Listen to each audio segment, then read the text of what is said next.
Good morning students, स्वागत है आप सभी का हमारे ऑनलाइन स्टडी ग्रुप पे। और हम लोग पढ़ रहे थे विद्युत धारा का चैप्टर जो कि आप क्लास 10th के लिए है। तो विद्युत धारा जो थी उसमें हमने ओम लो और प्रतिरोधों का संयोजन पढ़ लिया था। प्रतिरोधों के संयोजन में श्रेणी क्रम कंप्लीट करके समांतर क्रम में हमने पढ़ा था लास्ट क्लास में कि समांतर क्रम संयोजन होता क्या है, किस प्रकार से इसको प्रदर्शित करते हैं। आज हम उसके लिए निकालते हैं कि क्या उसका प्रतिरोध होगा, किस तरीके से हम उसका सर्किट डायग्राम बनाएंगे। तो लिखिए समांतर क्रम संयोजन। समांतर क्रम संयोजन के बारे में काफी कुछ हमने जान लिया था और इसमें क्या बोला था, एक बार रिवीजन करवा देता हूं कि जो आपके प्रतिरोध है वो प्रतिरोध अगर एक ही बिंदु से उन प्रतिरोधों की जो सिरे हैं, सभी प्रतिरोधों के प्रथम सिरे किसी एक निश्चित बिंदु से तथा सभी प्रतिरोधों के अंतिम सिरे किसी एक निश्चित बिंदु से जुड़े हुए होते हैं, तो उस प्रकार के संयोजन को हम क्या बोलते हैं, समांतर संयोजन बोलते हैं। तो इसमें मैं कह सकता हूं कि इस तरीके से एक प्रतिरोध जुड़ा, फिर एक ये प्रतिरोध जुड़ गया और एक ये प्रतिरोध जुड़ गया।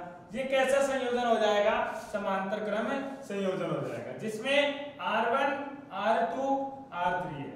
और कुछ बातें मैंने बोली थी कि यहां से अगर विद्युत धारा जाएगी तो विद्युत धारा क्या होगी, यहां से अगर I विद्युत धारा आ रही है तो यहां से I ना रह करके I1, I2 और I3 में विभाजित हो जाएगी। क्लियर है। और बिंदु समान है, ये वाला बिंदु और ये वाला बिंदु, दोनों बिंदु समान है, तो दोनों बिंदुओं के मध्य एक विभवांतर उत्पन्न होगा। वो विभवांतर तीनों प्रतिरोधों के सिरों के मध्य, वो विभवांतर तीनों प्रतिरोधों के सिरों के मध्य समान रहेगा। इस बात में कोई दिक्कत नहीं थी। क्लियर है। ये हमने कल पढ़ लिया था। अब आगे बढ़ते हैं कि क्या होता है संयोजन, किस तरीके से इसको किया जाता है। चलो तो मैं बनाता हूं, सर्किट डायग्राम बनाते हैं और उसके बाद थ्योरी लिखते हुए इसके लिए तुल्य प्रतिरोध निकालते हैं। परिपथ चित्र।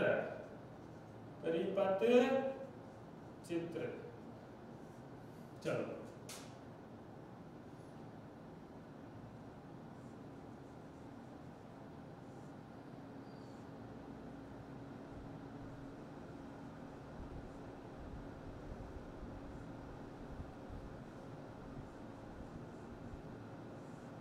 ये है आपका R1 प्रतिरोध, ये है R2 प्रतिरोध और ये है R3 प्रतिरोध।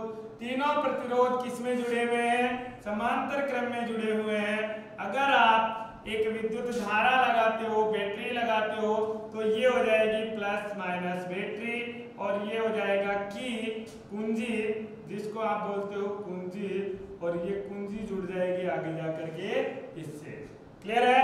ये है समांतर क्रम संयोजन का परिपथ चित्र। लेकिन अभी ये इनकम्प्लीट है। क्यों? क्योंकि इसके अंदर आपने विद्युत धारा की दिशा को नहीं दर्शाया। जब तक आप विद्युत धारा की दिशा नहीं दर्शाते हो तब तक इसमें कोई मतलब नहीं है। ये बिंदु है A, ये बिंदु है B, तो इन दोनों बिंदुओं के मध्य जो भी आपका विभवांतर होगा वो कितना होना चाहिए, V के बराबर होना चाहिए। किसके बराबर होना चाहिए, V के बराबर होना चाहिए। I अगर विद्युत धारा यहाँ से आ रही है तो वो I विद्युत धारा इसमें विभाजित होगी I1 में, इसमें विभाजित होगी I2 में, इसमें विभाजित होगी I3 में। क्लियर है। यहाँ पे यहाँ तक किसी को कोई दिक्कत नहीं होनी चाहिए। तो मैं बता देता हूँ, यहाँ से विद्युत धारा जो आ रही है वो क्या, यहाँ पे कितनी आएगी I3, यहाँ पे कितनी आएगी I1 और यहाँ से कितनी आ रही है I2। क्लियर है। इस परिपथ चित्र को ड्रॉ कर लीजिए। इसके बाद हम चलते हैं तुल्य प्रतिरोध। समांतर संयोजन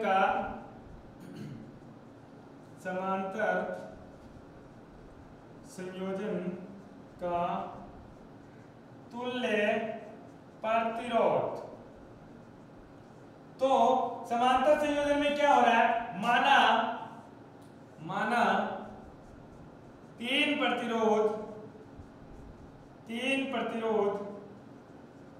R1, R2 व R3 क्रमशः R1, R2 व R3 क्रमशः समांतर क्रम में चित्रानुसार, किसके अनुसार? चित्रानुसार जुड़े हुए हैं तथा इन्हें एक बैटरी से कुंजी के साथ जोड़ा जाता है।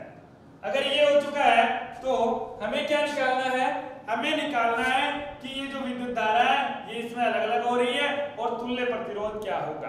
तुल्य प्रतिरोध हम मान लेते हैं कि R इक्विवेलेंट होगा। तो अगर हम पहले तुल्य प्रतिरोध की परिभाषा लिखते हैं तो बेटर रहेगा। तुल्य प्रतिरोध क्या होता है? तुल्य प्रतिरोध ऐसा प्रतिरोध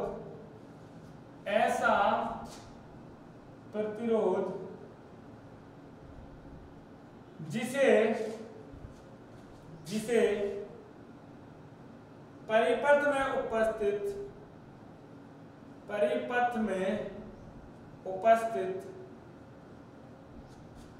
सभी प्रतिरोधों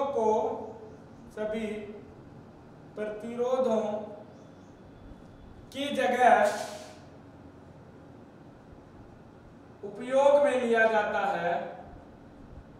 उपयोग में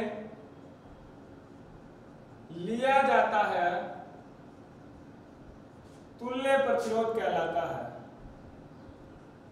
तुल्य प्रतिरोध कहलाता है ऐसा प्रतिरोध जिसे परिपथ में उपस्थित सभी प्रतिरोधों की जगह उपयोग में लिया जाता है, उसे हम क्या बोलते हैं? तुल्य प्रतिरोध कहते हैं। और इसको हम दर्शाते हैं किससे? R इक्विवेलेंट से। किससे दर्शाते हैं? R इक्विवेलेंट से इसको दर्शाया जाता है। इसे Req से दर्शाया जाता है। क्लियर है? हमें ये निकालना है, लेकिन हमें पता क्या है कि R1 R2 R3 है और विद्युत धारा जो I आ रही है वो I1 I2 I3 में विभाजित हो जाएगी। तो बिंदु A पर विद्युत धारा I क्रमशः I1 I2 एवं I3 में विभाजित हो जाती है तथा पुनः बिंदु B पर I1 I2 एवं I3 धाराएं मिलकर I का निर्माण करती है। क्लियर है? I1 I2 I3 में टूट जाएगी, फिर I1 I2 I3 बनेंगे और क्या बना लेंगे? I विद्युत धारा बना लेंगे। अतः मैं कह सकता हूं, I जो विद्युत धारा है वो किसके बराबर होनी चाहिए? I विद्युत धारा बराबर होगी I1 plus I2 plus I3 के। I विद्युत धारा जो है वो I1 plus I2 plus I3 के बराबर होगी। पिछले जो हमने किया था श्रेणी क्रम, उसमें क्या हो रहा था? विद्युत विभव चेंज हो रहा था, विभवांतर चेंज हो रहा था। अगर विभवांतर परिवर्तित हो रहा था तो हमने क्या बोला था कि जो कुल विभवांतर है वो तो इसके बराबर होना चाहिए। इसलिए V1 plus V2 plus V3 जो है वो किसके बराबर हमने किया था? किसके बराबर किया था? V के बराबर, जो कि बैटरी का विभवांतर होता है। अगर यहाँ पर भी देखोगे तो A और B के बीच में बैटरी का विभवांतर ही लगेगा। ये भी V है और इनके मध्य लगने वाला भी क्या है? V है। क्लियर है? तो ये हो जाएगा हमारा समीकरण नंबर 1। अब मैं अगर बात करूं प्रथम प्रतिरोध की, तो प्रथम प्रतिरोध के अंदर धारा I1 प्रवाहित हो रही है और विभवांतर V उत्पन्न होता है। तो क्या हो जाएगा, चित्रानुसार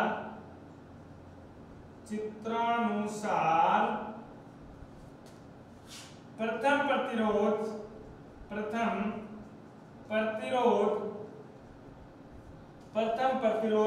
R1 में विद्युत धारा माना I1 प्रवाहित होती है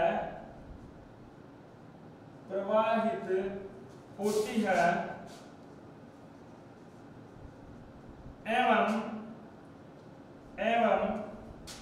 सिरों के मध्य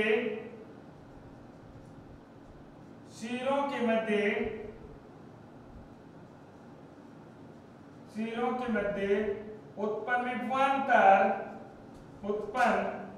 विभवांतर V है।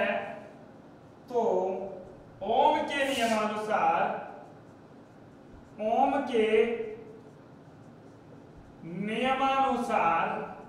क्या होना चाहिए, ओम के नियमानुसार V बराबर होता है I गुणा R।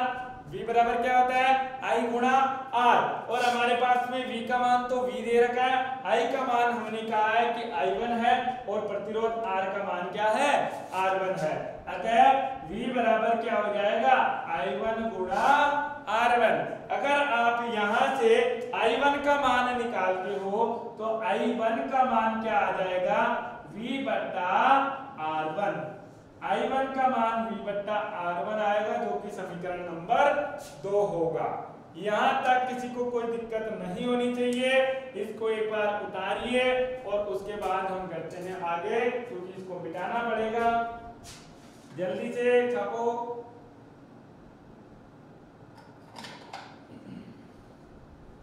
चलिए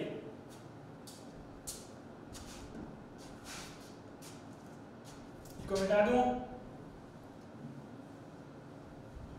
इसको भी मिटा रहा हूं।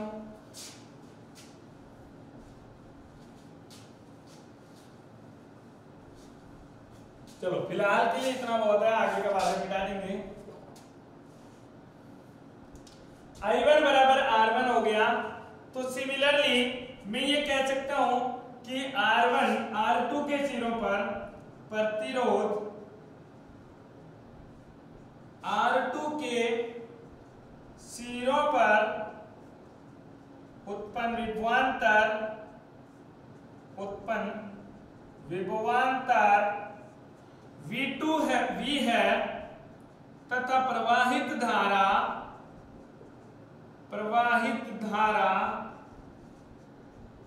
I2 है। तो क्या हो जाएगा, I2 अगर विद्युत धारा है तो V बराबर IR होता है। तो V बराबर I गुणा R हो जाएगा। I के 2 लग जाएगा, R के भी 2 लग जाएगा, क्योंकि I क्या है, I2 है, R क्या है, R2 है। तो V बराबर I2 गुणा R2। तो I2 का मान अगर निकालोगे तो V बटे R2 होगा या नहीं होगा, समीकरण नंबर 3। यानी अपने पास I बराबर V बटा R1 आ गया, I2 बराबर V बटा R2 आ गया। अब तीसरे प्रतिरोध के अंदर जो विद्युत धारा आ रही है I3, तीसरे प्रतिरोध में कौन सी है, I3 विद्युत धारा। तो उसका मान कैसे निकालेंगे, तो प्रतिरोध R3 के सिरों पर विभवांतर V तथा प्रवाहित धारा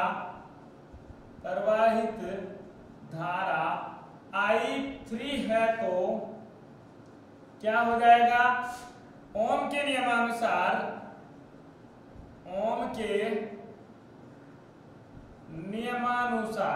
और ओम का नियम कहता है कि V बराबर होना चाहिए I गुणा R के। V का मान सेम है, I का मान I3 है, R का मान R3 है। तो V बराबर I3 R3 3 हो जाएगा। अगर आप यहाँ से I3 का मान निकालते हो तो I3 बराबर V बटा R3 हो जाएगा। ये हो गया अपना समीकरण नंबर 4। समीकरण नंबर 4, I3 का मान आ गया V बट्टा R3, I1 का मान V बट्टा R1, I2 का मान V बट्टा R2। और समीकरण 1 में पहले ही कह चुके हैं कि I1, I2, I3 तीनों का जो योग है वो किसके बराबर होना चाहिए? I के बराबर होना चाहिए। क्लियर है? तो ये समीकरण आपको याद रखना है। एक बार आपने उतार तो लिए ही है, मैं आगे मिटाने जा रहा हूं। चलो देखो इधर समीकरण 4 तक हम पहुंच चुके हैं और चारों के अंदर हमें मान मिल चुका है I1, I2, I3 का। यदि परिपथ में R1, R2 एवं R3 के स्थान पर एक तुल्य प्रतिरोध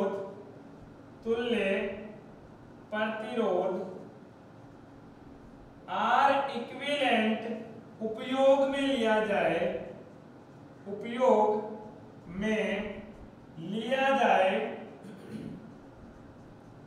तो देखो हमने क्या बोला है, R1, R2, R3 तीनों के स्थान पर एक तुल्य प्रतिरोध ले लूंगा। तो ले लो, ये जो 3 प्रतिरोध थे उनकी जगह हमने एक लगा दिया। एक प्रतिरोध कहां पर? A और B के बीच में। A और B के बीच में तीनों प्रतिरोध है। ये जो पूरा डब्बा है, इस पूरे डब्बे की जगह क्या लगा दिया? एक तुल्य प्रतिरोध, और उसको मैं बोल रहा हूं R इक्विवेलेंट। और इस R इक्विवेलेंट को हमने क्या किया? बैटरी से जोड़ दिया। और ये बैटरी से जोड़ने के बाद एक कुंजी लगाई और इस कुंजी को यहाँ से जोड़ दिया। तो ये प्लस माइनस V वोल्ट और ये कुंजी और ये तो आपको पता ही है। तो यहाँ से विद्युत धारा I आएगी, वो I निकलती हुई आगे जाएगी और यहाँ पर भी हमें क्या मिलेगी? I मिलेगी। और इसका विभवांतर क्या होगा? V होगा। सिरों के मध्य विभवांतर क्या हो जाएगा? V, जो कि पहले था वही अभी है।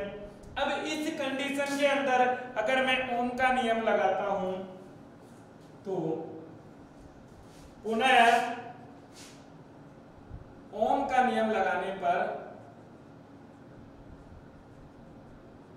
ओम के नियमानुसार क्या हो जाएगा? V बराबर होना चाहिए I गुणा R के। V बराबर किसके होगा? I गुणा R के। और अगर आप I का मान निकालते हो तो वो होना चाहिए V बटा R के। लेकिन यहाँ पे R क्या है? तुल्य प्रतिरोध। तो तुल्य प्रतिरोध को हम किससे लिख रहे हैं? R इक्विवेलेंट से। तो यहाँ पर ये R क्या बन जाएगा? R इक्विवेलेंट बन जाएगा। अगर ये R इक्विवेलेंट बन जाएगा तो I बराबर हो जाएगा V बटा R इक्विवेलेंट, जो कि आपका समीकरण नंबर होगा 5। कौन सा नंबर होगा? समीकरण 5। अब अगर आप समीकरण 1 को देखो तो समीकरण 1 देखो, अपनी कॉपी में लिखा है आपने I बराबर I1 plus I2 plus I3। समीकरण 1 को पुनः लिखने पर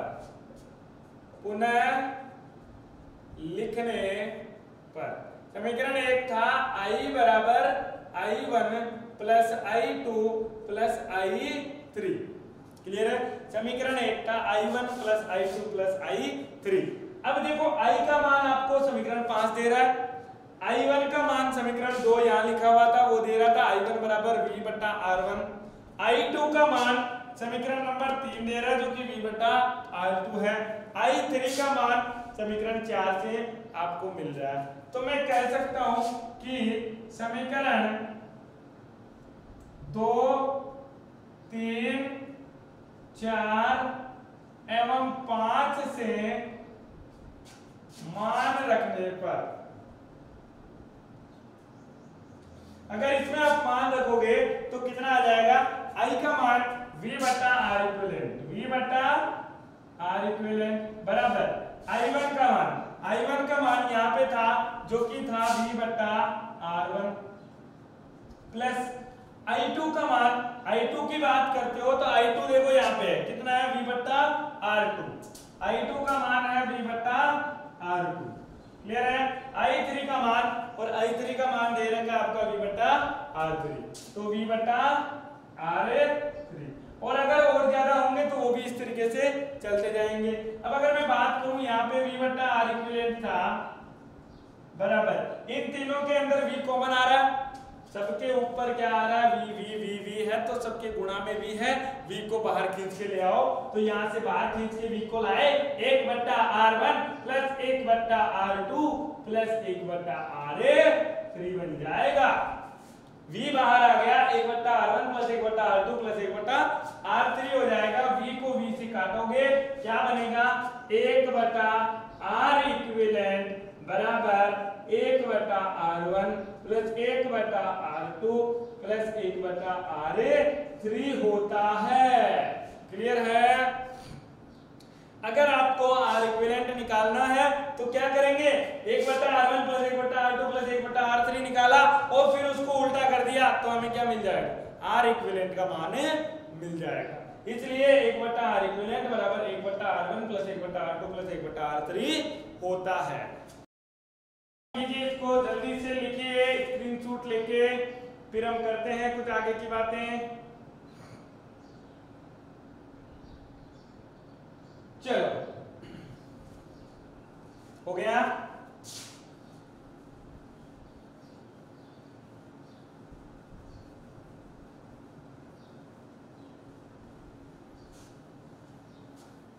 कहने का मतलब क्या है कि समांतर क्रम संयोजन में अगर आप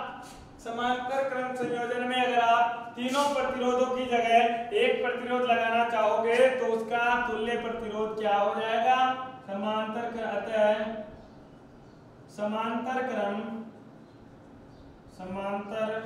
क्रम संयोजन का तुल्य प्रतिरोध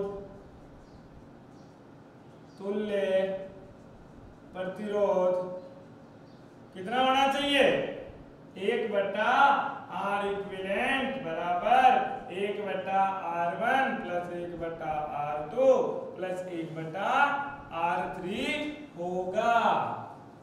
क्लियर है। ये लाइन लिख लो जल्दी से। चलो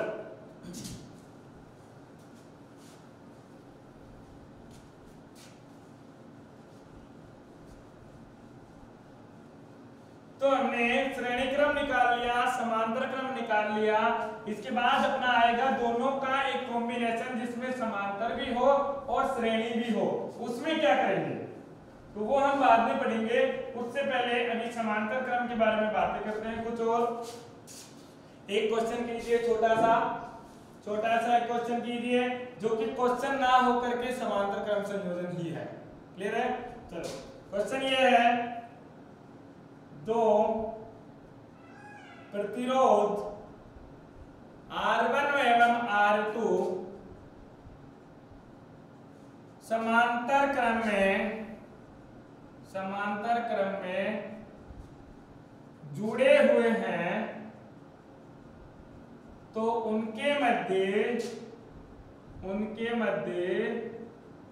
उनके लिए तुल्य प्रतिरोध ज्ञात कीजिए। तुल्य प्रतिरोध ज्ञात करो।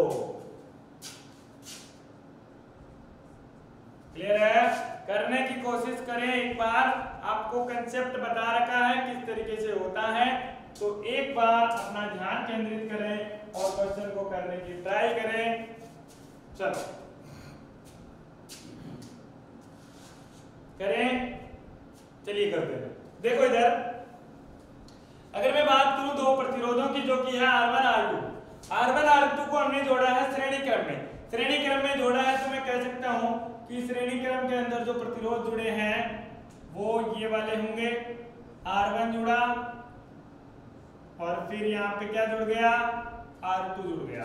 तो ये क्या है, R1, ये है R2, और इन दोनों को किससे जोड़ते हैं, हम बैटरी से जोड़ देते हैं। तो ये प्रतिरोधों का कुछ संयोजन इस तरीके का है। हमें क्या निकालना है, तुल्य प्रतिरोध। तो हम जानते हैं कि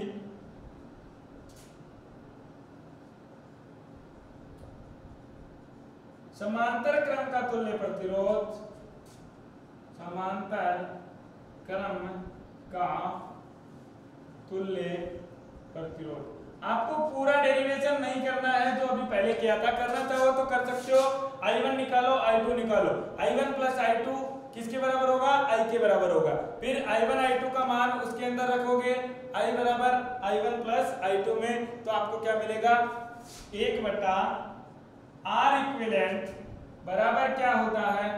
1 बटा R1 प्लस 1 बटा R2, यही होता है।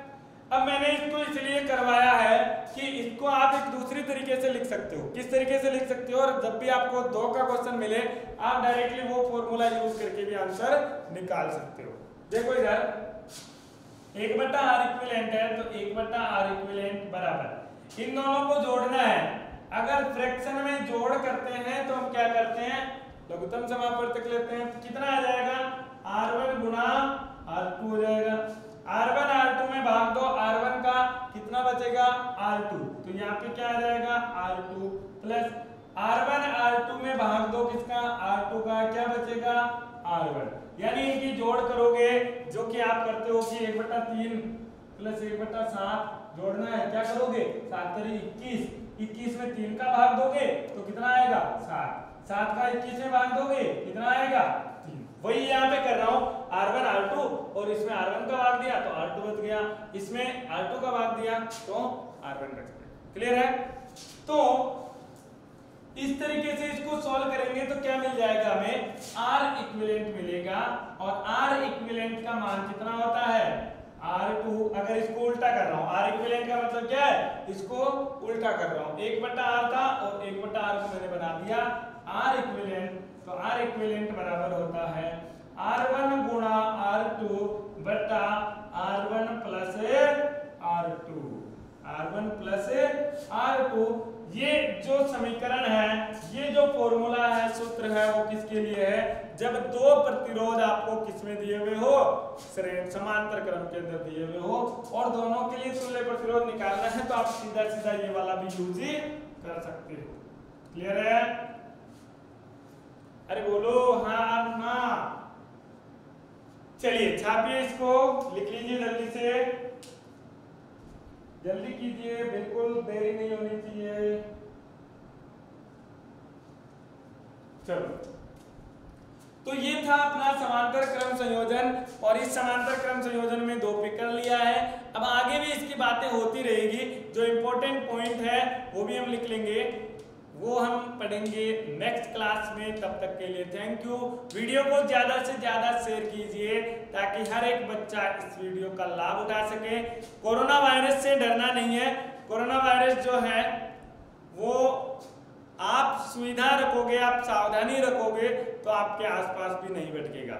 इसलिए अपने हाथों को बार बार साबुन से धोते रहें, घर से बाहर ना निकलें, अगर निकलते हो तो मास्क जरूर लगाएं, खांसते या छींकते वक्त ध्यान रखें, रुमाल हाथ में होना चाहिए और अपने हाथों को बार बार धोना है। बात समझ आ रही है?